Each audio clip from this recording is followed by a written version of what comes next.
Next, there are 12 mountain rescue teams in Cumbria alone, all working alongside the RNLI, the Coast Guard and others. And there are calls for the government to provide more support to those voluntary rescue services to help them deal with rising costs and other pressures.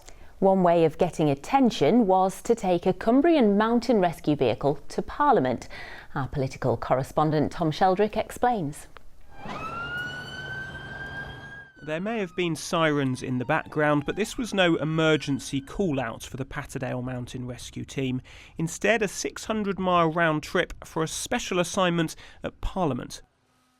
West Cumbria's MP Josh McAllister has been volunteering with the team for the last 4 years and organised the vehicle's visit.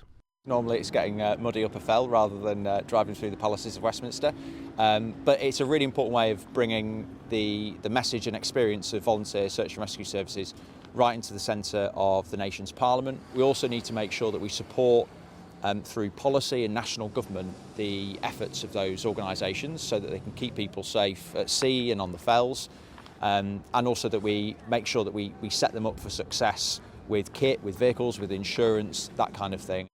They showed off their adapted Land Rover to MPs including the Speaker of the House of Commons Sir Lindsay Hoyle and Health Secretary Wes Streeting. Our cameras weren't allowed in due to Parliament security. Yesterday marked the launch of a new group of MPs and peers from different parties focusing on voluntary rescue services. Mike Park, the National Mountain Rescue Leader, has been a volunteer with the Cockermouth team for more than 40 years. It really is good to have brought the vehicle all the way down and taken it down here. As representing the 47 teams across England and Wales, a lot of people don't actually realise the work that the voluntary services do and the integral part they are in the fabric of the emergency services across the country. We would like to identify a single minister to basically fight our causes, really, and get that recognition within government and within Parliament.